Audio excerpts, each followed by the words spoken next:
मेरा नाम राकेश है और मैं 35 साल का जोशीला युवा हूँ। मैं उत्तराखंड के नैनीताल शहर का रहने वाला हूँ। दिखने में आकर्षक हूँ और 5 फीट 8 इंच का एक नंबर का हंसमुख किस्म का आदमी हूँ। अपनी पत्नी को मैं रोज़ाना 2 बार जाए बिना नहीं रह पाता हूँ, लेकिन फिर भी नई नई औरतों को पाने की ललक हमेशा बनी रहती है। मैंने अपने रिश्तों में 3 सालियों को बहुत प्यार दिया है। कॉलेज में पढ़ाने वाली प्रोफेसर तक को नहीं छोड़ा था। ऐसा ही एक वाक़या मेरे साथ उस समय हुआ जब मेरी बीवी मायके गई हुई थी। यह आकर्षक टीचर कहानी तभी की है। मैं 2 दिनों से हाथ से करके काम चला रहा था। मेरी पत्नी के मायके चली जाने की वजह से अब मुझे एक स्त्री की ज़रूरत पड़ने लगी। मेरे घर से एक मकान छोड़कर एक मस्त दिखने वाली माल रहती थी, जिसको पाने कल्पना करने भर से जन्नत का सुख मिल जाए। वो ऐसी सुंदर थी। उसके बारे में मुझे मालूम था कि वो एक विधवा औरत है और उसकी कोई संतान नहीं है। वो अपने घर में अकेली रहती है। मैं उस पड़ोसन टीचर किरण को फंसाने का प्लान बनाने लगा कि कैसे उस अप्सरा जैसी माल को अपने पप्पू के नीचे लाऊं। बस मैं उसकी जुगाड़ में लग गया। मुझे मौका पहले दिन ही मिल गया। किसी कारण से किरण की बस मिस हो गई। मैं अपने काम पर जाने निकला ही था, सामने किरण मास्टरनी दिख गई। उस दिन अप्सरा जैसी दिखने वाली किरण थी। मैंने ध्यान से देखा तो संगमरमर जैसा सफ़ेद बदन, उस पर काली साड़ी कयामत ढा रही थी। इनरवियर से बाहर निकलने के लिए आतुर 2 बड़े गेंद बाहर निकले नितंब। उसका ये रूप देखकर मेरी काली नियत बेईमान हो उठी और मन लहरों में हिलोरे मारने लगा। और कसम से किरण के जिस्म का अंदाज़ा वहीं लगा सकता था। जन्नत ही जन्नत है भाई। उसका 36 इंच का सीना और 40 का बैक, लंबाई भी 5.5 फीट। आह, पप्पू तो अभी भी सोच कर आहें भर रहा है। मैं उसके पास रुका और मैंने उससे पूछा, कहीं जाना है? वो बोली, हाँ गौतम जी, मेरी बस छूट गई है, मुझे स्कूल जाने में देर हो रही है। मैंने उससे छोड़ देने का अनुरोध किया तो वह तैयार हो गई। अब सफ़र की शुरुआत हुई। वो मेरी बाइक के पीछे बैठ गई। मैंने बाइक दौड़ा दी। रास्ते में मैंने उसके परिवार से जुड़ी बातें करना शुरू की।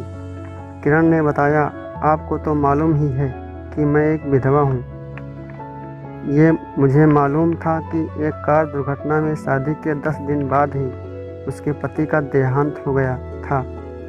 उसके बाद वो अभी संभल पाती कि 1 महीने के अंदर ही उसकी सास ने अपने जवान बेटे के गम में अपनी जान गंवा दी थी। पति की संपत्ति पर अब किरण का ही हक था। बातों ही बातों में मैंने उससे पूछ ही लिया, दोबारा शादी क्यों नहीं की?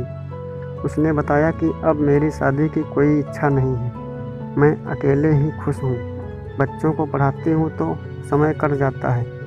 मैंने कहा, ऐसा नहीं है किरण, जीवन का समय बहुत लंबा होता है। वो कुछ खास नहीं बोली। उसने बस इतना कहा, मुझे कोई सलाह देने वाला ही नहीं है। मेरे माँ बाप अब इस दुनिया में नहीं हैं और मेरा भाई मेरी खोज खबर लेने में कुछ भी रुचि नहीं रखता है।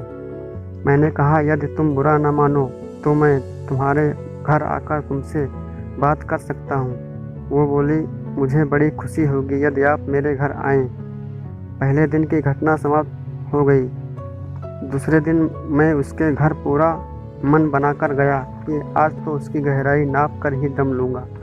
दरवाजे पर घंटी बजाते ही किरण ने दरवाज़ा खोला। मुझे देखकर उसकी आंखों में एक अलग सी चमक आ गई। उसने मुझे अंदर बुलाते हुए बैठने को कहा।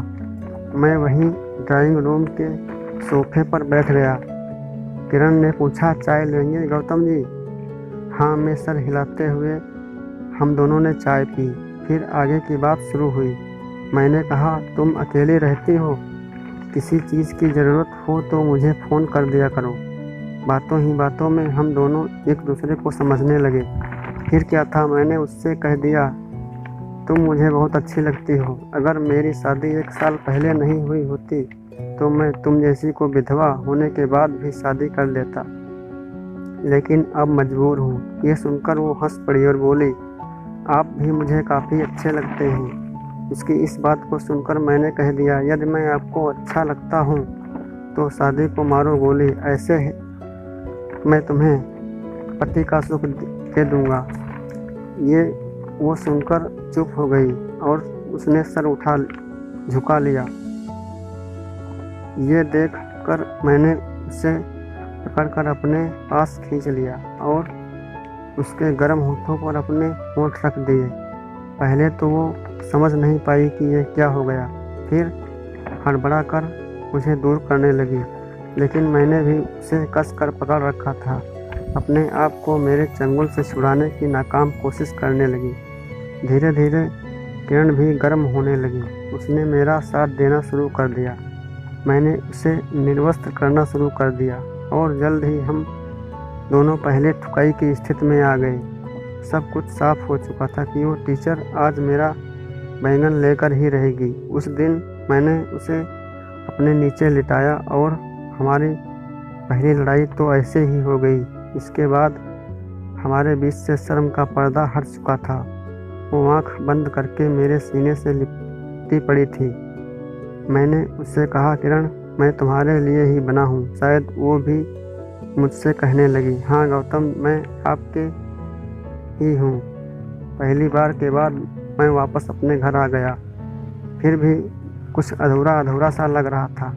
अचानक शाम 7 बजे किरण ने फ़ोन किया, आपके घर में कोई नहीं है, रात का खाना यहीं खा लेना।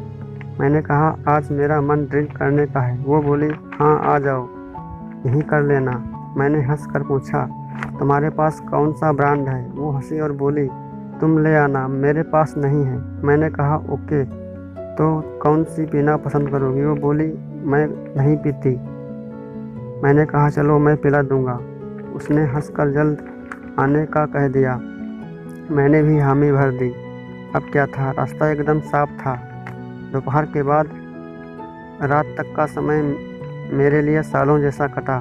शाम हुई और मैं विस्की का खंभा लेकर किरण के घर पहुंच गया। सामने किरण नीली साड़ी में बड़ी सुंदरता की मूर्त लग रही थी। मैं अंदर आ गया। किरण ने दरवाज़ा बंद कर दिया और उसने मुझे बाहों में भर लिया। अब की बार वो मेरी गर्दन और होठों को चूमने लगी। मैंने भी उसके ब्लाउज का हुक खोलकर दोनों बटनों को कैद से निकालकर जोरदार आम चुसाई करने लगा, मसलने लगा, फिर दांतों से काटने लगा। उसकी सिसकारियाँ मेरे कानों में साफ सुनाई पड़ रही थीं। किरण को 5 मिनट के अंदर पूरी तरह निर्वस्त्र कर निहारने लगा। कल का जो अधूरापन बचा रह गया था उसको पूरा करने लगा। फिर उसी दिन से किरण का गुप्त पति बन गया था। अगर ये कहानी आपको पसंद आई हो तो प्लीज़ हमारे चैनल को सब्सक्राइब करें, साथ में बेल आइकन को दबाएं और अपने यार दोस्तों को शेयर करें। धन्यवाद।